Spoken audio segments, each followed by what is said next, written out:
इस कार्यक्रम के पुण्यार्जक हैं डॉक्टर श्री कमल कुमार जैन, धर्मपत्नी डॉक्टर मधु जैन, पुत्री एवं दामाद श्रीमती स्मिता जैन, श्री राहुल जैन, पुत्र एवं पुत्रवधू डॉक्टर मनीष जैन, डॉक्टर ऋतु जैन, पौत्र प्रभव जैन, पौत्री प्रथा जैन, नाती एवं नतबहू ऋत्विक जैन, श्रीमती जागृति, नातिन अनुष्का जैन, फर्म मनीष हॉस्पिटल, सिधौली, सीतापुर, उत्तर प्रदेश। श्री रमेश चंद जैन, रूपलता जैन, संस्थान मॉडल पब्लिक स्कूल एवं Jain model public school, Palam, Delhi. पुत्र इंजीनियर पीयूष जैन, पुत्रवधू शिखा जैन, पुत्र डॉक्टर चंद्रेश जैन, पुत्री इंजीनियर अंजू जैन, दामाद इंजीनियर अभिषेक जैन, पुत्री इंजीनियर संजू जैन, दामाद इंजीनियर संजीव जैन, पुत्री डॉक्टर हेमा जैन, दामाद डॉक्टर संजीव जैन, पुत्री इंजीनियर रचना जैन, दामाद इंजीनियर अखिल अग्रवाल, पुत्री इंजीनियर सपना जैन, इंजीनियर दामाद प्रांशुल जैन। श्रीमती मैना देवी सेठी, श्री अनिल जी, श्रीमती मीना, श्री सुभाष जी, श्रीमती सुमन, श्री सुशील जी, श्रीमती संध्या, श्रीमती राजुल जी, श्री विनोद जी, दीपक जी, ऋषभ जी, हर्षवर्धन जी, अभिनंदन जी, चहल, देव, युवान, अनिका, अरिहंत, शौर्य, रियान एवं सनाया सेठी, समस्त परिवार, दिल्ली, कोलकाता, बेंगलोर। श्रीमान रूपचंद जी, कमला देवी जैन, श्रीमान दिनेश जी, श्रीमती रेखा जी जैन, श्री दिवेश जैन एवं दिशा जैन, सपरिवार, निवासी व्यावर, प्रवासी मलाड, पश्चिमी मुंबई।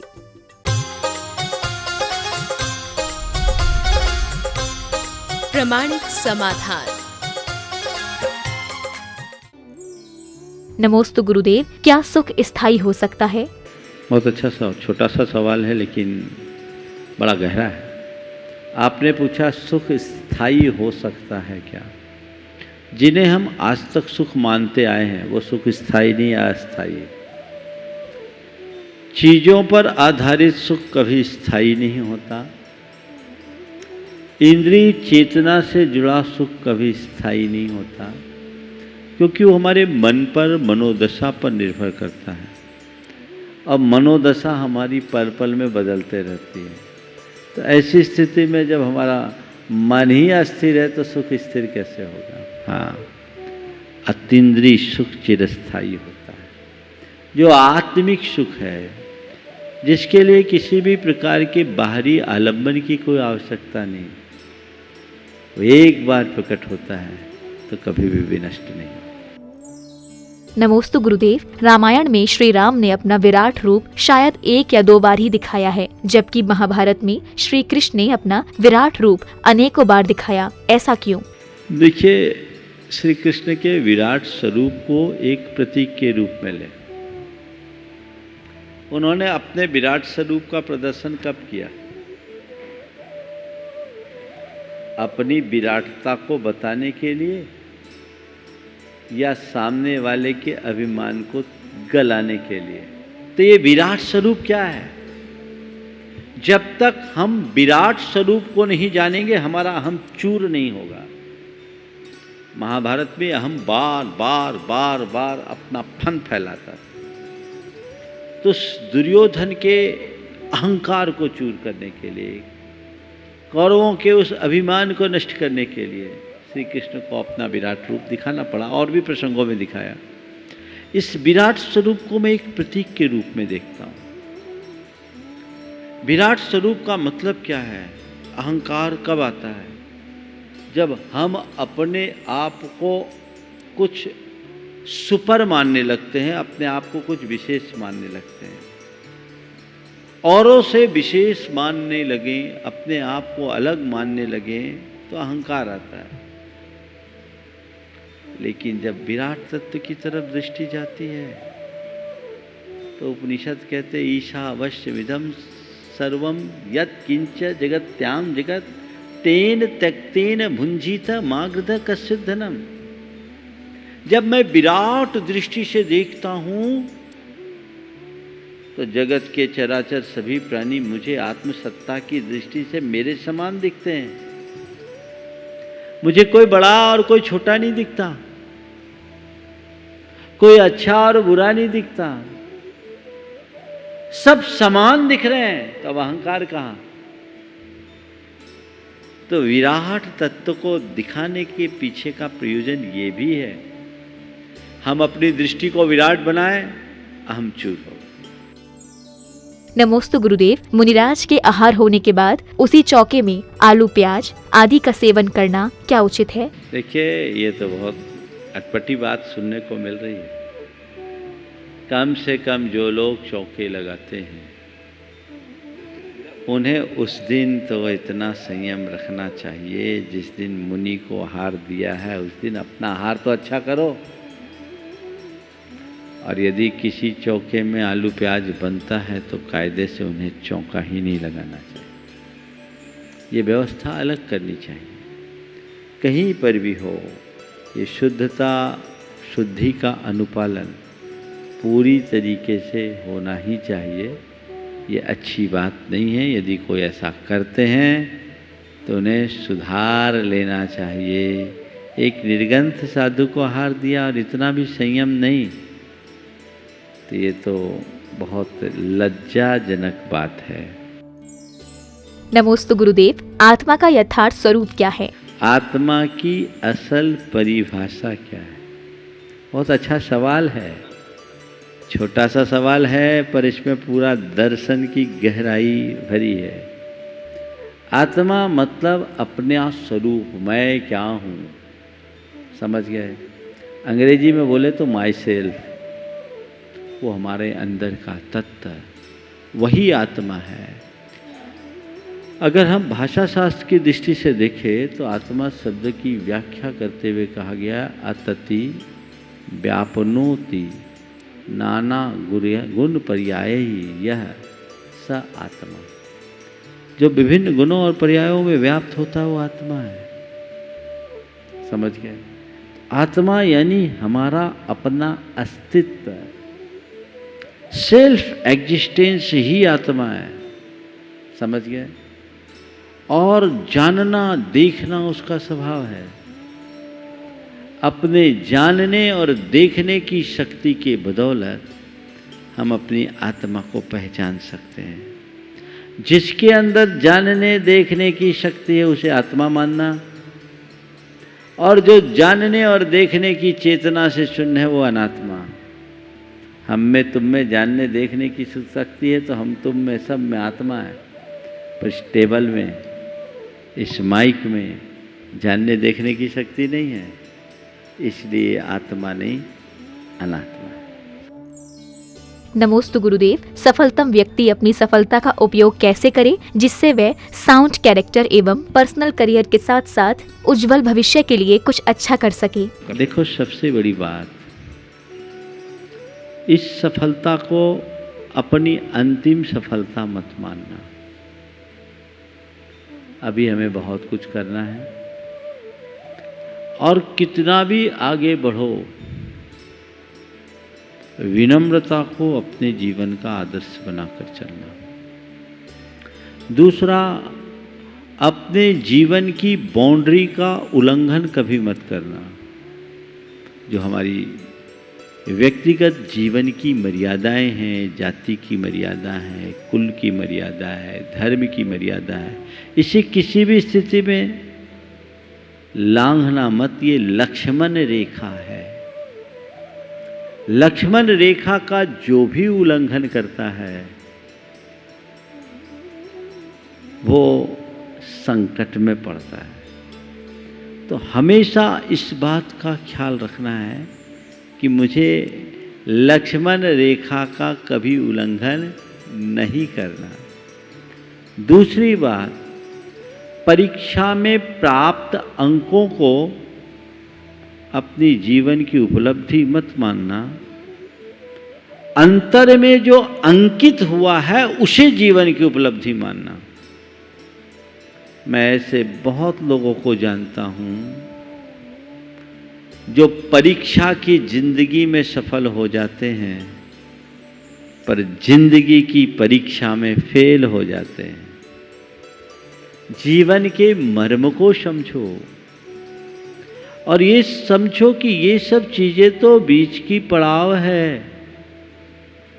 मुझे आगे बढ़ना है, अभी तो 12वीं हुई, अपनी प्रतिभा को पूरी तरह निखारो और जो तुम्हारा लक्ष्य है उस तरीके से पढ़ाई करके समाज के लिए, परिवार के लिए, धर्म के लिए, देश के लिए कुछ अच्छा कर सको। लेकिन एक बात सदैव ध्यान रखना है, बहुत अच्छा पूछा है, साउंड कैरेक्टर, कैरियर से ज्यादा वेट कैरेक्टर को देना है। कैरेक्टर सुरक्षित है तो हमें कैरियर की कोई चिंता नहीं, और कैरेक्टर हाथ से छूट गया तो फिर कैरियर का कोई मतलब नहीं। बस इन सूत्रों को ध्यान में रख करके चलने की जरूरत है। नमोस्तु गुरुदेव, यदि सुलझा हुआ इंसान संघर्ष के कारण उलझ जाए तो अपनी पहचान बनाए रखने के लिए उसे अपनी मनोदशा को कैसे नियंत्रित करना चाहिए? संघर्ष के कारण सुलझे हुए इंसान उलझ जाते, उलझते क्यों? आज सुबह भी मैंने बताया, संघर्ष होता कब है? जब हम अपने मन के विरुद्ध चीज़ों को पचाने में असमर्थ होते हैं, हम संघर्ष करते हैं। अपने से संघर्ष, अपनों से संघर्ष, ये बड़ा विचित्र हाल है। हमें कोशिश करनी चाहिए अपने अंदर की सकारात्मकता को विकसित करने की। हम किसी से शिकायती स्वर न रखें। हाँ, संघर्षशील व्यक्ति जज्बाती होता है, उसके सामने चुनौतियां आती है, और कईयों के साथ है जिनका अपनों से ज़्यादा संघर्ष होता है, लेकिन वो अपनी सोच को सकारात्मक बनाए और उनसे संघर्ष करने में अपनी शक्ति खपाने की जगह स्वयं को आगे बढ़ाने में अपनी ताकत लगाए, तो वो आगे बढ़ पाएगा। संघर्ष होने पर मनोदशा बिगाड़ो मत। संघर्ष की स्थिति निर्मित होने पर अपनी शक्ति को संगठित करो और ये सोचो कि अब मुझे कुछ ज़्यादा मेहनत करनी पड़ेगी। मैं आपको एक बात बताता हूँ, एक अच्छे व्यक्ति की सोच क्या होती है। एक जगह मैं था, चातुर्मास था, वहाँ के जो संयोजक थे बड़े अच्छे, लोकप्रिय, सकारात्मक, धर्मात्मा, हर अर्थ में अच्छे व्यक्ति थे। अब एक ऐसा व्यक्ति जो चाहता था कि मैं चातुर्मास का संयोजक बन जाऊं, थोड़ा नेता प्रकृति का था। वो आदमी साफ सुथरा आदमी, कभी समाज के कार्यों में आगे आया नहीं, पर जिस कार्य में अपने अन्य पारिवारिक, व्यापारिक, अन्य धार्मिक क्षेत्र में बहुत आगे था, और उसे को देखकर लोगों ने उसे चातुर्मास का संयोजक बना दिया। अब जो दूसरा व्यक्ति है जिसे बात पची नहीं, इतना बड़ा चातुर्मास होगा, पूरी क्रेडिट वो ले जाएगा। कई लोग क्रेडिट के लिए चातुर्मास कराते हैं और कई लोग हैं जो अपने जीवन को पवित्र बनाने के लिए करते हैं। उद्देश्य सबका अलग अलग है। कुछ बातें ऐसी आई जिससे सामने वाले ने कुछ नकारात्मकता फैलाई, उस व्यक्ति तक बात पहुंची। उसने कहा कोई चिंता नहीं, अच्छा है, उनको अपना काम करने दो, हम दूनी मेहनत करेंगे, सफलता डबल मिलेगी। ये एक सोच। हमें दुगनी मेहनत करनी होगी ना, इतना ही होगा। अभी हम कम शक्ति लगा रहे थे, अब ज़्यादा लगा लेंगे।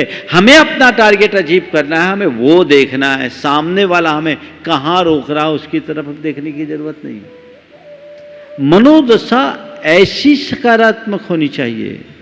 आप ये मान करके चलिए कि कोई मेरे रास्ते में रोड़ा न बने, ये कतई संभव नहीं है। पर कितना भी रोड़ा, कितना भी बड़ा रोड़ा क्यों ना हो, मैं अपनी गति न रुकने दूं और एक्सीडेंट से बच जाऊं, ये मेरे हाथ में है।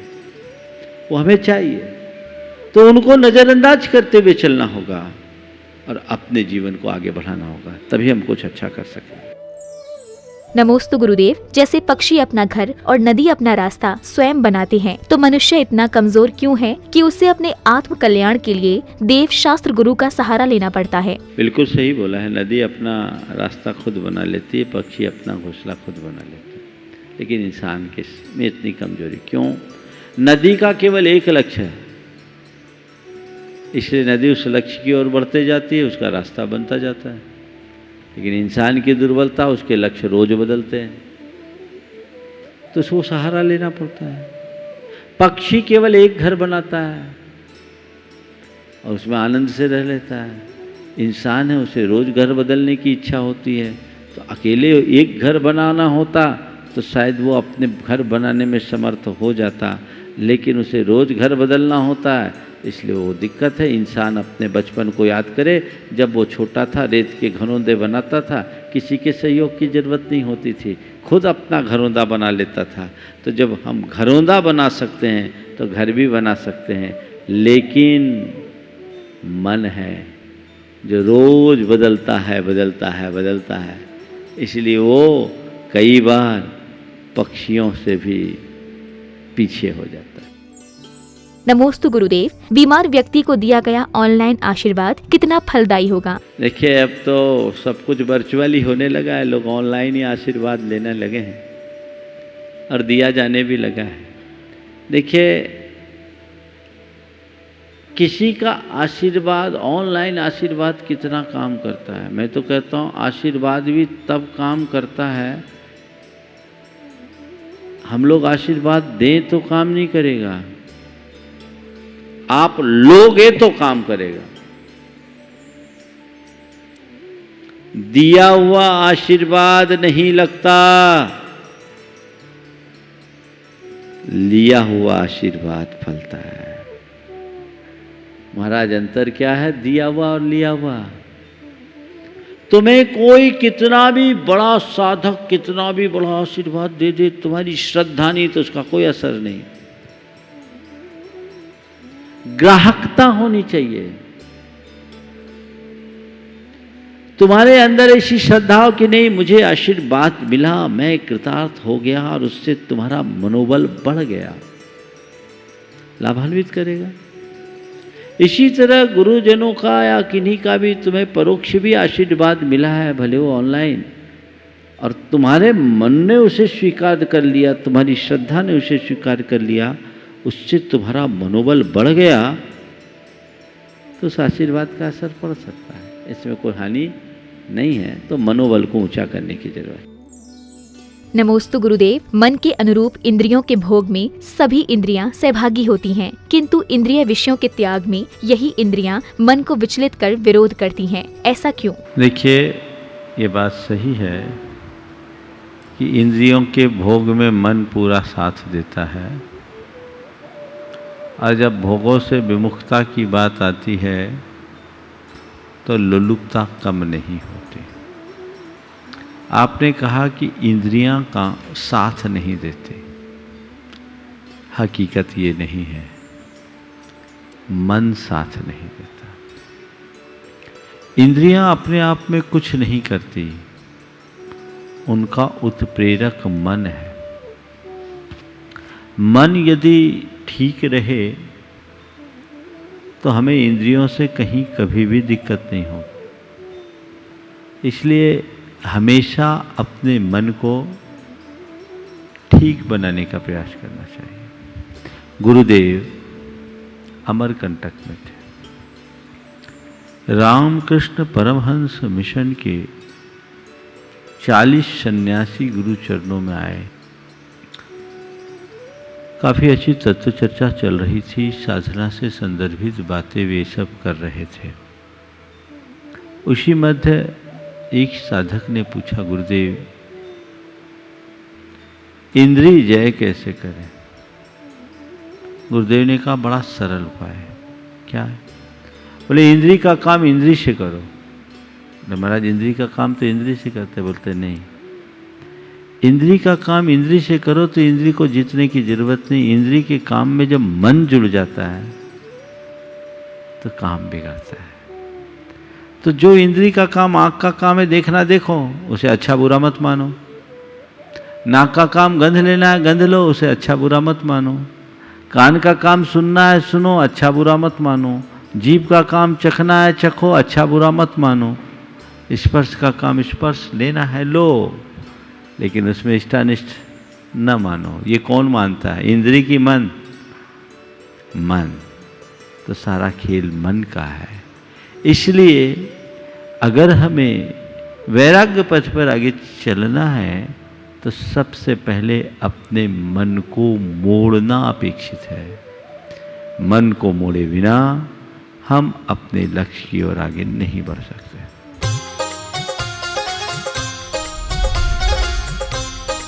प्रमाणिक समाधान।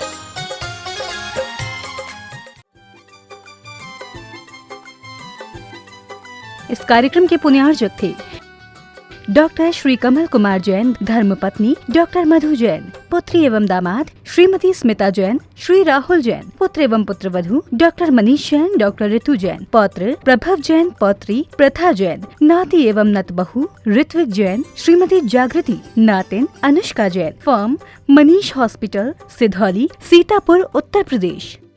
श्री रमेश चंद जैन, रूपलता जैन, संस्थान मॉडल पब्लिक स्कूल एवं Jain model public school, Palam, Delhi. पुत्र इंजीनियर पीयूष जैन, पुत्रवधू शिखा जैन, पुत्र डॉक्टर चंद्रेश जैन, पुत्री इंजीनियर अंजू जैन, दामाद इंजीनियर अभिषेक जैन, पुत्री इंजीनियर संजू जैन, दामाद इंजीनियर संजीव जैन, पुत्री डॉक्टर हेमा जैन, दामाद डॉक्टर संजीव जैन, पुत्री इंजीनियर रचना जैन, दामाद इंजीनियर अखिल अग्रवाल, पुत्री इंजीनियर सपना जैन, इंजीनियर दामाद प्रांशुल जैन। श्रीमती मैना देवी सेठी, श्री अनिल जी, श्रीमती मीना, श्री सुभाष जी, श्रीमती सुमन, श्री सुशील जी, श्रीमती संध्या, श्रीमती राजुल जी, श्री विनोद जी, दीपक जी, ऋषभ जी, हर्षवर्धन जी, अभिनंदन जी, चहल, देव, युवान, अनिका, अरिहंत, शौर्य, रियान एवं सनाया सेठी समस्त परिवार, दिल्ली, कोलकाता, बेंगलोर। श्रीमान रूपचंद जी, कमला देवी जैन, श्रीमान दिनेश जी, श्रीमती रेखा जी जैन, श्री दिवेश जैन एवं दिशा जैन, सपरिवार, निवासी व्यावर, प्रवासी मलाड, पश्चिमी मुंबई।